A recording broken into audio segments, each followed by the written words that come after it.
Welcome to Awesome Earthkind, Dave. If you would, please let us know who you are, where you work, what kind of work you do, and where do you live? Well, my name is Dave Belote. I live in Virginia Beach, Virginia, talking to you from about 2 miles from the point where Captain John Smith and Captain Christopher Newport first put their feet on North American soil. Um, and I am a self employed uh, consultant to the wind industry, mostly a little bit of solar. Um, my company is called DARE Strategies. DARE is an acronym for defense and renewable energy. And it's because what I do, my unique little niche, is help utility scale wind and solar developers deal with the Pentagon and figure out how close you can put wind turbines to a radar, how many wind turbines you can put in or close to a military training area for flight training, how close you can put solar panels to a runway or a control tower. And it's been a really fun little niche, something that is very fulfilling. I'm a retired Air Force colonel, former F-16 pilot. So there may be some irony in the fact that I spent first 25 years of my professional life just trying to turn petroleum into jet noise and had a lot of fun doing it. And now I'm trying to help the country and the world wean itself from petroleum and look for more renewable, long-lasting, clean sources of energy. But that's it in a nutshell. Great. I meant to ask you, did you have a quantum quote you'd like to share with folks? Something that kind of helps people put them into a little different mindset. Um, you miss 100% of the shots you don't take. There you go. Love it. And why? We like to start with why, Dave. Why did you get into clean energy? It is a historical accident. I had the great good fortune of being given command of the largest fighter base in the country, Nellis Air Force Base in Las Vegas, and the 2.9 million acre Nevada test and training range that Nellis uses for its vast fighter, bomber, all of its exercises and testing. And I inherited what at the time was the nation's largest solar array. It was a 14.3 megawatt solar array that provided about I think 30% roughly of Nellis's power needs back in 2008, 2009. And that was in an era when a 500 kilowatt solar project was considered huge. So my beloved United States Air Force, which along with DoD has actually been in the vanguard of finding ways to get away from petroleum and diversify energy supply. My beloved Air Force was first and biggest in terms of finding ways to power military installation. I was erroneously given credit for it. No, I did, and my predecessor, more importantly, who oversaw most of the planning, we did what good commanders and good leaders do in all walks of life. We saw a woman who had a great idea, vision, energy, and we gave her some resources and got the hell out of her way. So the person who really deserves the credit for what Nellis did and what the Air Force did is a woman named Michelle Price, who was the base energy manager, layers and layers away from the base commander. And Nellis ended up being in the forefront of solar energy and turning things around for DoD. Well, anyway, because there is a really cool picture, I can share a screen if anybody is doing video stuff. There's a cool picture of Barack Obama and then Senate Majority Leader Harry Reid walking through a big set of solar panels with an Air Force guy wearing his battle dress, battle uniform, battle camouflage uniform. And that happened to be me. I had the incredible good fortune of inheriting the largest solar array on the continent, and the president and the Senate Majority Leader wanted to come see it. So I got to give the tour. And simply because I was the guy in that picture, folks started calling me about, how does the military deal with these, with using solar? How can we start turning things around? And I also met a whole lot of entrepreneurs who were involved um, in renewable energy and trying to figure out, well, how can we tap this huge market if the United States Air Force is starting to use solar and thinking about renewable sources of energy. So it opened doors for me that if I had not had this phenomenal blessing, privilege of commanding Nellis Air Force Base, those doors would have never opened. So a historical accident. I had no thought during my 25 years in uniform, hey, I'm going to get into renewable energy. But once I was there, I was thrilled at trying to leave the place a little better than I found it, trying to help the planet get towards a clean energy future. And I really, really liked the men and women that I met in the renewable energy world. They, to a man and woman, wanted to do good things. They wanted to make some money.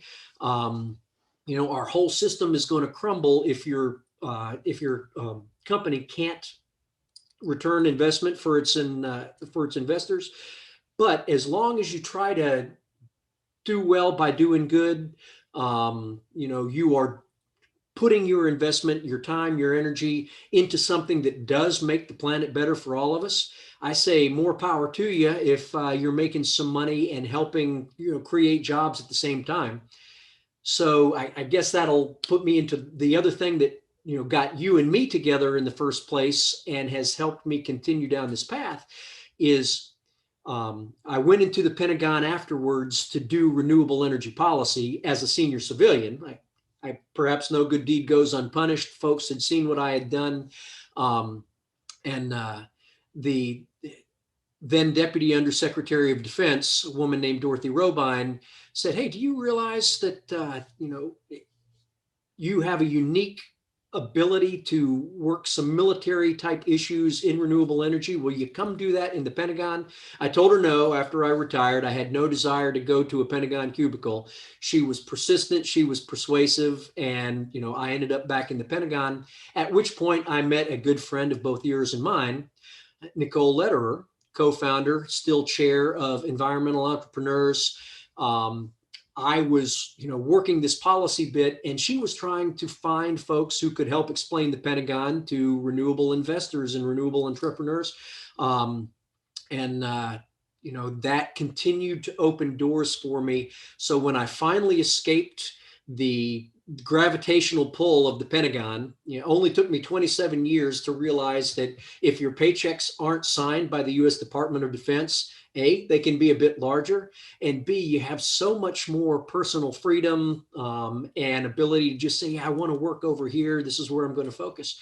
The men and women who are in DOD are phenomenal. They're patriots. They're smart, but they operate sometimes with some handcuffs. It's been really fun to get introduced to folks like you through E2 and, to try to help folks figure out, okay, yeah, it's a huge bureaucracy, but it's doing phenomenal things. Let us work with the folks around the Pentagon and all the way down to base level and continue to move the United States and the whole planet towards a clean energy future. Fantastic. So, when you take a look at this whole space, what do you feel are the forces that are driving the development of clean energy, and what's the U.S. military's involvement, and how do you see that evolving? Well, I think the forces are primarily market forces. There are societal moves. A whole bunch of folks are realizing, yeah, we really need to do something that leaves the planet better off and stop putting carbon into the atmosphere, stop hurting our health, stop trashing the place. Really, when there is something that we can do that's otherwise. And there are a whole bunch of political forces that, this week especially, everybody knows it can be difficult to overcome entrenched interests. But what has finally happened in the 12 years or so since I've been fortunate to be around solar and wind energy is solar panel costs have dropped, wind turbine costs have dropped, development of utility scale solar and wind and other forms of renewable power, CHP, hydropower, all of the costs are going down. And holy smoke, I think we are getting very close to solving that holy grail storage problem so that we get past the intermittency of wind and solar. And when all of those come together and rich folks start just throwing their money into investing in clean energy projects, that's the real thing. I think it's been at least 6 or 8 years that Lazard, 180, 200-year-old investment firm that exists just to tell high net worth people and families where to put their money. They've been saying for almost a decade that the cheapest form of new build energy is unsubsidized wind. And, solar is right up there. It is the market that is saying this is what we need for a whole bunch of reasons. And I'm just, once again, historically lucky to have stumbled backwards into it. Met Barack Obama, got to tell him a few stories about solar panels on an Air Force base. And then I've got to be around both the government side and the industry side of helping this transformation. Fantastic. Thank you very much. So, when you're talking to these military folks about these projects, like now you're saying basically what the market is driving it because the costs have come down. So, what kind of returns are people looking at? I mean, what are they as a base? I mean, what drives them to make this transition? Well, you've just hit, probably my weakest part, in that I don't play the hard numbers. So I can't tell you if you've got an 8% ROI or a 12% ROI. I focus more on the policy and the permitting side. I do a little bit of work with the folks who want to try to sell to the military, but there's so much bureaucracy involved, the defense and federal acquisition regulations. It can be really tough to overcome. Anybody who wants to get in contact with me after the podcast, I can point you to some of the experts. I am incredibly proud that as a consultant, I had a lot of involvement with what is, I think, still the Army's largest and perhaps the Department of Defense's only hybrid project, 15 megawatts of solar and of on-post solar at Fort Hood, and 50 megawatts of off-base wind in Floyd County, about 50 miles away from Fort Hood, and a blended, hybrid type of pricing system. I think it was a $497 million PPA, 28-year PPA that saved the Army, or should save the Army in that 28 years, 25 to 30% on its electricity cost. And because you've got the wind and the solar, and just a thoughtful approach to doing all of it, tremendous opportunity. And that was Apex Clean Energy. I immediately after leaving the Pentagon in 2012, I was Apex's VP for federal business and worked on RFPs to try to sell to the military and federal entities. We were probably a few years ahead of time because nothing really went on then. We needed to find ways for the military to accept additional income streams like selling power back to the grid, doing frequency management, demand response, et cetera. And back in 2013, 2014, when I was working directly with Apex or for Apex, we got told no every time we made that suggestion. I think now the military is open to, or they have found ways to legally work within the acquisition regulations to solve that. 2015, 2016, I was, a consultant working for a DC firm called Cassidy Associates. And then in 2017, I formed my own company to do it by myself. In that period of time, Apex was creating this, 50 plus 15 megawatt hybrid project for Fort Hood. And if I did anything good, I helped talk folks in the C-suite off the ledge when they were so frustrated with dealing with the federal bureaucracy that they were about to just say, we can't get this done. couple of great attorneys, a guy I admire who works energy practice in Washington, D.C., named Chris Gladbach. Um, and my experience having been a senior Pentagon bureaucrat, we kept everybody's blood pressure low enough that they finally, in a long process, got to yes. And so that phenomenal project at Fort Hood, I'm very pleased to have had just a little bit to do with that. So on the big project side, that's what I can tell you. If you want to get into some of the, okay, how does the military, which projects are they trying to pull in for themselves, or what are the issues?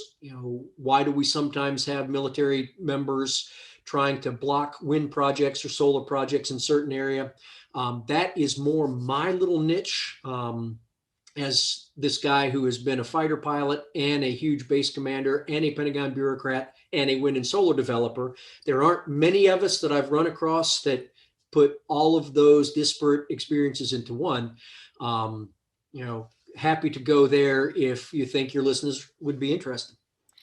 Yeah, so I mean, the thing that strikes me is that first, that it's amazing that you got through the military bureaucratic nightmare, because I've been there, seen that, doing the federal procurement laws and rules and everything else you got to go through. The bureaucracy is just unbelievable. So kudos and thank you very much for helping to make that happen, because yeah, it's an arduous long-term process from beginning to end. How long did that one go for? Was it 4 years, 5 years? Uh, From Probably in the 4-year range. Yeah, yeah, Yeah. amazing, right? So pretty incredible. But the great part, as you said, is that, for folks that don't know, a power purchase agreement is a public-private partnership where you have somebody like the military or government or any other nonprofit entity that can't take the tax credits, teaming up with a for-profit set of consortium who puts together the package, puts up the capital, takes the tax benefits, and then cuts a deal for selling the energy. And in your case, you're saying there was a 20 to 30% savings of energy, right? Is that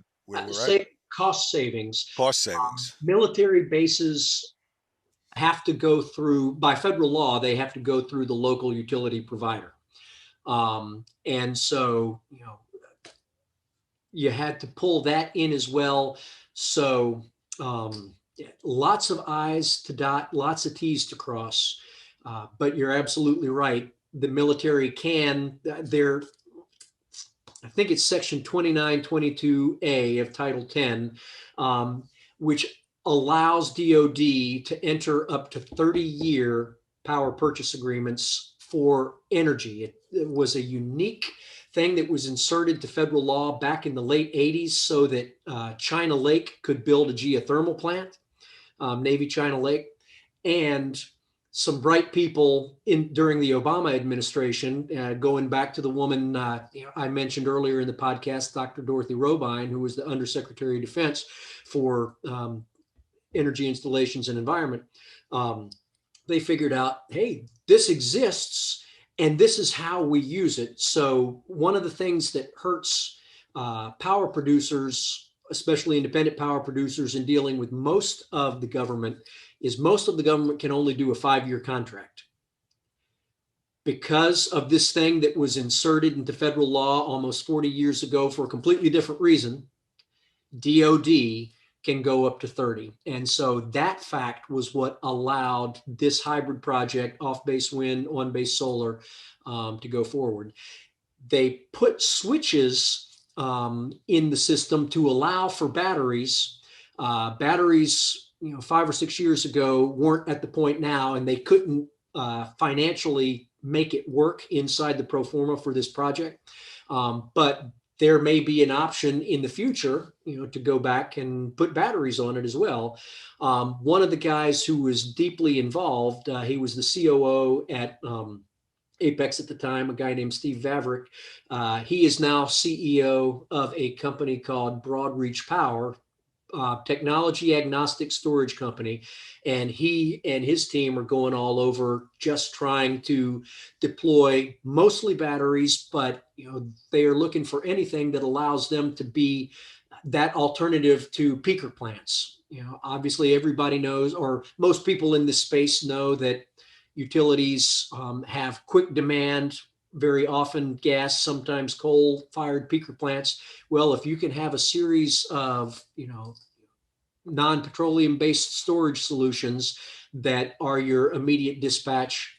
Again, really smart and aggressive people are trying to solve this problem, and I've just got to be peripherally involved, by my lucky involvement in this space.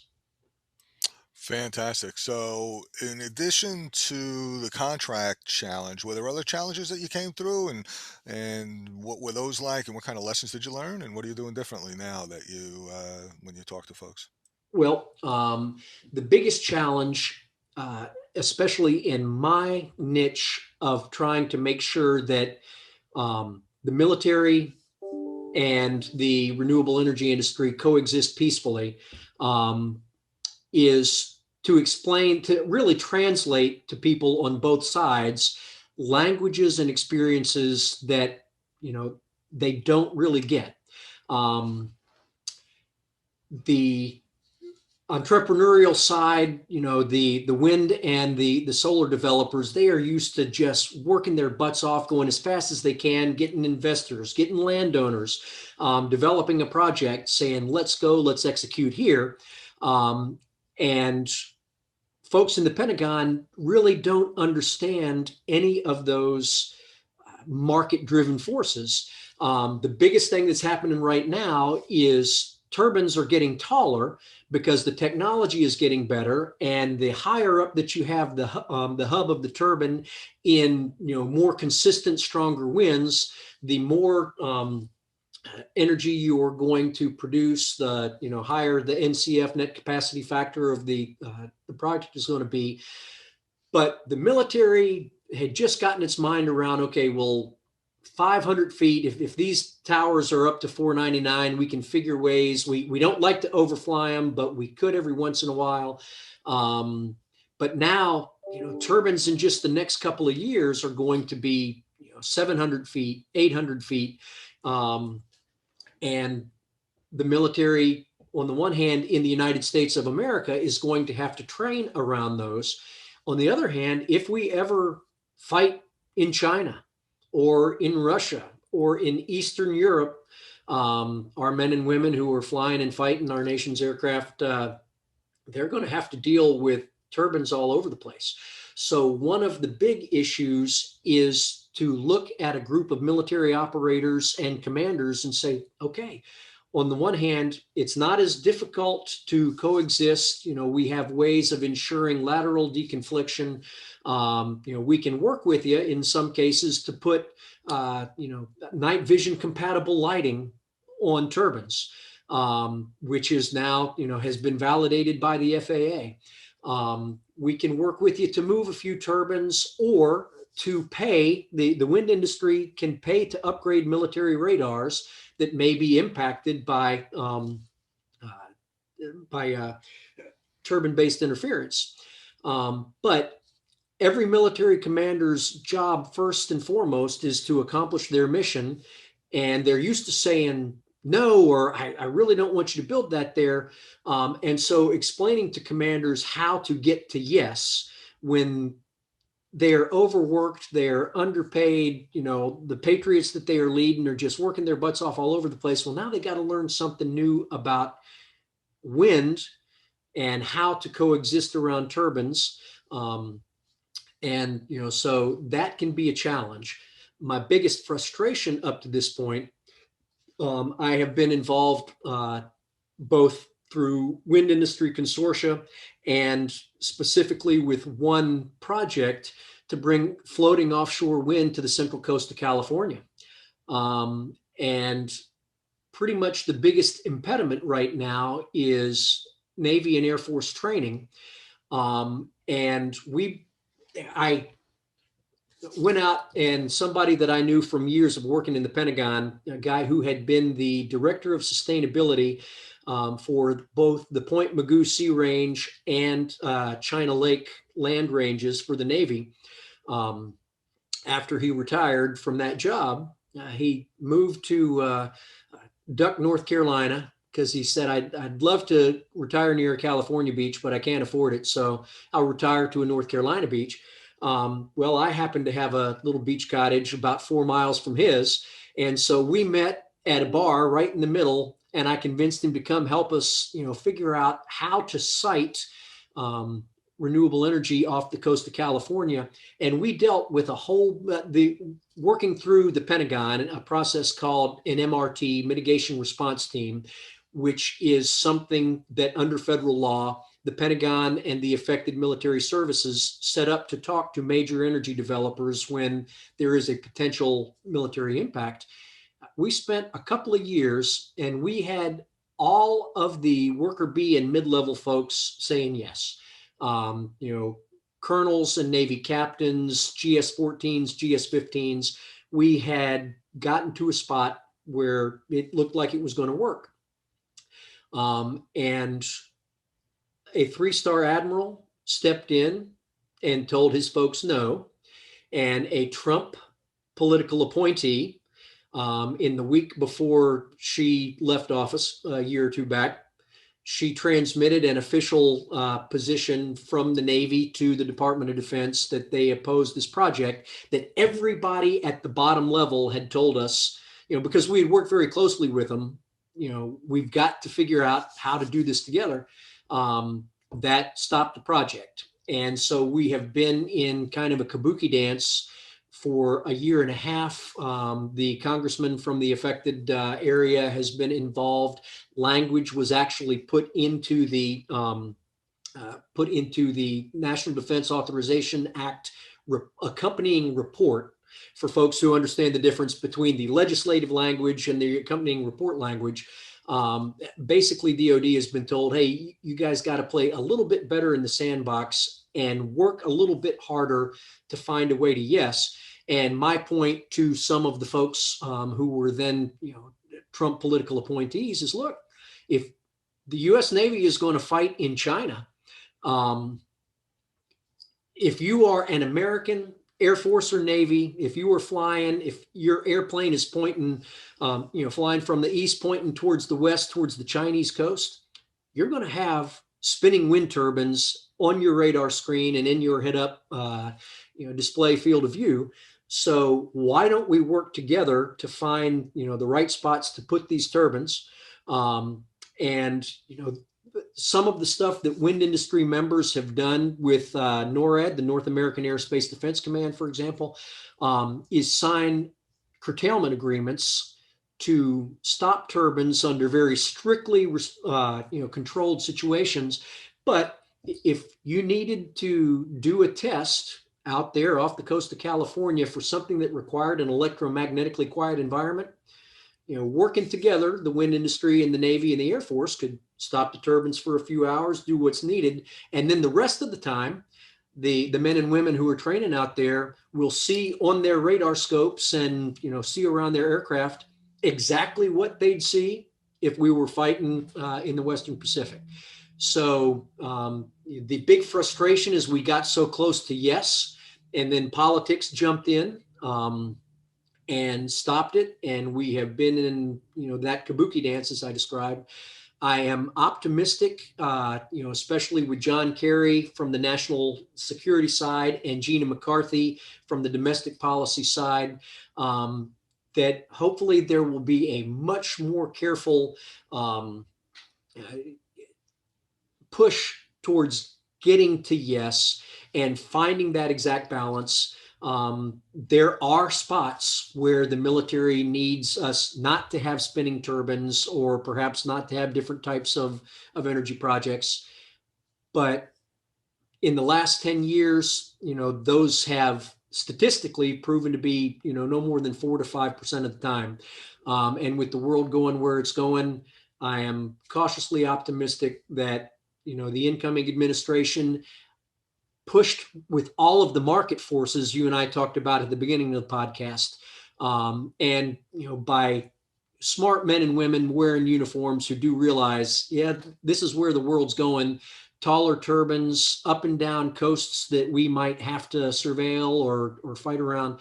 I think we will find some very thoughtful ways of making sure that the military remains, tip top, but that we, expand expand renewable energy in close proximity to military functions.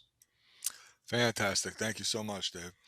So, most of us at some point have gone through a kind of bad, depressing moment. You might call it your worst clean energy experience or environmental experience. And a lot of times we come out of that and we've learned something that then changes our life and takes us in a different direction. Could you share something that was that way for you? Well, probably the day that the three-star admiral overturned a couple of years of work, because the former Navy guy and I, we believe wholeheartedly in what the military is doing. And neither one of us are ever going to knowingly do something that weakens any military capabilities that we need. And we were damn convinced that we had found the proper balance. Um, and to see so much work just not go down the drain, because I think that work exists. Um,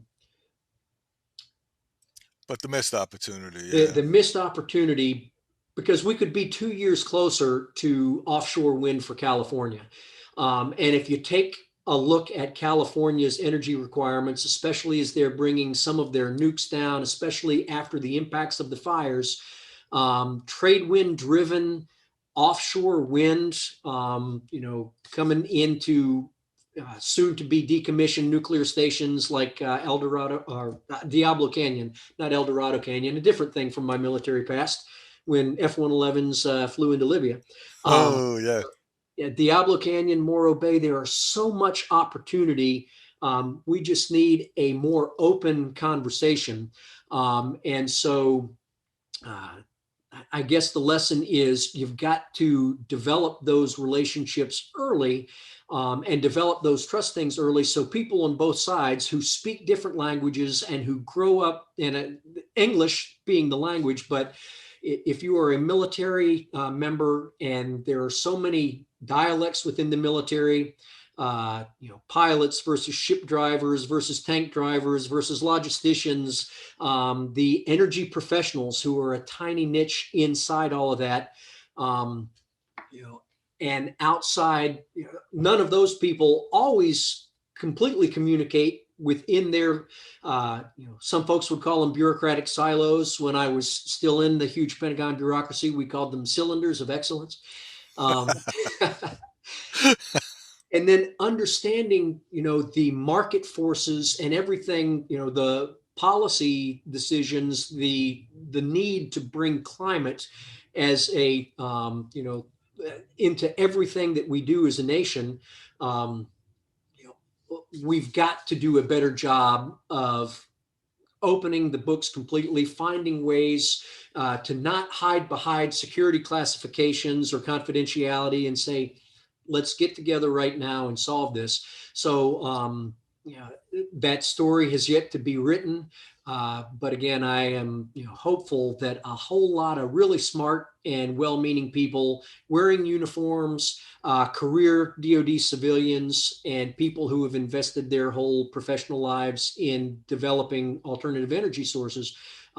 There's so much room for collaboration that I'm really excited about the next few years. Yeah, fantastic.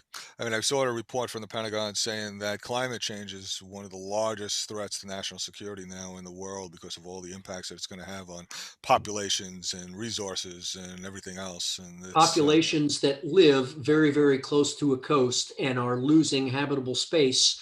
Yeah, well, here you want to pivot in that direction. Uh, I am sitting maybe 20 miles away from the largest naval base in the world, Norfolk Naval Base. This area, my home area, has two four-star headquarters. Right across the James River in Chesapeake Bay is Langley Air Force Base, where the four-star general who leads Air Combat Command is there. And I mentioned at the beginning that I'm about 3 miles away from where John Smith landed at Cape Henry. Well, that is Fort Story, Joint Base Little Creek, Fort Story. We have so much military infrastructure that is hugely important to the local economy. and threatened by sea level rise. In the last few years, we were told not to say sea level rise. We had to call it recurrent flooding because, you know, various folks don't want. I don't think we're going to have to play that little game, but there is so much to do for environmental resiliency, and just planting trees and recapturing green space, so much that we need to do to let the dunes replenish, and become the natural protection line that the planet created them as. So tons of stuff that we can do in both the energy space and the environmental space to turn things around, and huge investment opportunities and entrepreneurial opportunities for the folks who want to take those leaps. Excellent. All right, we're going to enter what we call the pulsar round. We're looking for short, succinct, and mind-blowing answers to these questions. Are you ready, Dave? Sure. Now, weren't you Jeopardy champion at one point, if I'm not mistaken?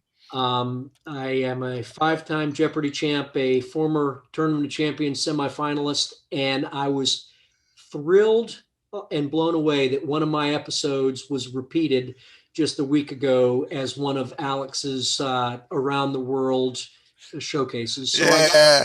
an 11-year younger version of me spitting Jeopardy answers back. That's what I thought. So, all right, this is going to be a piece of cake for you then. All right, what's the best advice you've ever received? Love your people. And that was from a man wearing a uniform to a man wearing a uniform. If you want to accomplish anything, invest yourself wholly in the team that you are part of or have a chance to lead, and then get out of the way and watch good things happen. Great. One of your personal habits that contributes to your success, sir? Curiosity and trying to always ask the underlying question, and recognizing the mental biases that make us leap to lots of conclusions that in the cold light of day might not be true. So saying if something doesn't feel right, asking the question why, what is it about my subconscious makeup and my background that leads me to distrust that, and trying to figure out what's really going on in the world through that sense of curiosity and questioning. Outstanding. Is there a particular internet resource you'd recommend for people? Well, if you want to understand the things I've just talked about, Google DoD Siting Clearinghouse, and that will take you to the web page. The structure that I created back in 2010, 2011, and was the first executive director of, and it's been there for 10 years. It's now on its fourth executive director. It actually has a Pentagon line item, in the budget, and it will help us solve these issues of where can the military, actually benefit from having turbines? Where are those handful of cases where we need to put development elsewhere? So rather than tell you the crazy HTML from the Pentagon, Google DoD Siting Clearinghouse. Excellent. Is there a book you'd recommend to people, and why? Totally different from where we've been going. Perhaps my favorite book is called Once an Eagle. It's written by a guy named Anton Myrer, and it came out shortly after the Vietnam era. It's a huge leadership study. So if you want to understand the thought process and the growth pattern of these men and women in the military, especially as we're trying to find this great collaboration, it's a Nebraska farm boy named Sam Damon who enlists in about 1917, gets a field commission during World War I, and goes all the way through Korea and into the early parts of Vietnam. And one step ahead of him every step of the way is, just the evil, bootlicker that exists in every sphere of human activity. I think his name was Courtney Massengill. And so it's a case study in the people who game the system to get ahead and the people who love their people, who honestly try to go. And it's a great history lesson about World War I to the beginning of Vietnam. I led the Expeditionary Airmen, 480 strong, in Baghdad in 2004, 2005, covered the Battle of Fallujah and the first set of Iraqi elections. And that Christmas, between the Battle of Fallujah in 2004 and the first elections in late January 2005, my team gave me a first edition copy of Once an Eagle because they'd heard me talk about it. I'd used it in leadership chats about, okay, take a look at Nebraska farm boy who just tries to invest himself in his country and the people around him, and sycophant who gets ahead anyway. And so to be gifted that by the men and women I had the privilege of leading, during combat operations. Take a look. Once an Eagle, Anton Myrer, Myrer. Thank you very much. Dave, if you had a magic wand and you can wave it and change one thing for everyone in the world, what would it be?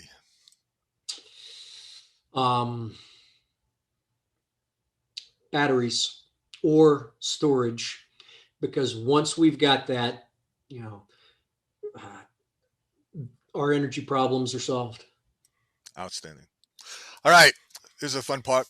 So, WTF or F? Weather time fudge, an extreme weather event that you lived through and tell the tale, or weather time fun, the most fun you've ever had and the type of weather it was. Can you tell us a story? Short. Quick story. I have had the good fortune of sailing all over the place. Bought a beach house rather than a sailboat with my Jeopardy winnings. So, but the craziest I ever was sailing on Lake Lanier, north of Atlanta, and this was 35 years ago. So we didn't have apps in our back pocket that let us see incoming weather and squall lines and everything. And it was with a bunch of fraternity brothers. And so we were goofing off and probably drinking more. And we were about to go on a spring break trip that I skippered from Fort Lauderdale out to Bimini. Well, I'm just showing people how to be in a boat and, tell them, bring in the halyard or pull on the sheet and know what that was rather than, hey, pull that rope right there. And a squall comes up and rips the jib off of the boat. I get the mainsail reefed real quick, and everybody just kind of hunkers down. And with a sail that was less than 2/3 the size, and in the worst weather and chop I've ever seen, we limped back to the dock and figured out, okay, we'll pay for the sail that we just tore. But in a microcosmic way, just a huge sense of how powerful Mother Nature is. And then I guess I hadn't thought of it until you've just asked, now that dealing with the wind company pays most of my bills, and, wind was telling me, pay close attention, young Dave. I have just lost your Yeah, audio. there we go. Sorry about that. Yeah, the incredible forces in nature and the power of the wind. And actually, I have my own little story about that too, about a tornado that I experienced. And that's the one thing that we're realizing is that as the 7+ billion of us on this planet, all women of mankind, all Earth kind, continue to saturate our environment with more and more greenhouse gases, we're getting these more extreme and more frequent weather events. And gosh, yeah, I mean, so glad you made it through that, though, Dave. I mean, we could have taken you out, would have ended everything right there, right? So I'm glad. My kids are glad.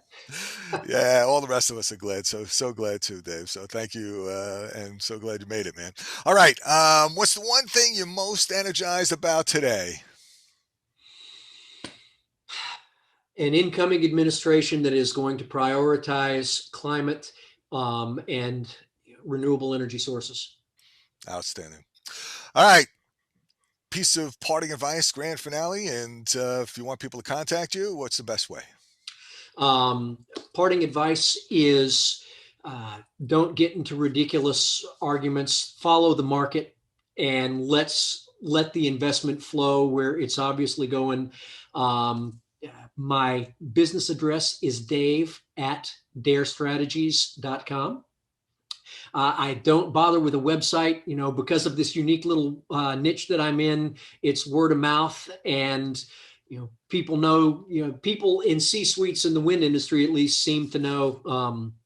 Hey, isn't there like some retired fighter dude that understands the wind industry? And so happy to be found that way. I didn't mention a little sidelight. I'm qualified in the solar glare hazard analysis that the FAA makes you do if you're putting solar panels in the vicinity of a civil airfield. And so if you need somebody to run solar analyses for you, give me a holler, Dave at darestrategies.com. Outstanding. David Lote, thank you so much, sir. Thank you for your service. Thank you for your time. Thank you for being here and making it through that little squall 35 years ago, my friend. So it's such a pleasure having you. Thanks for coming on.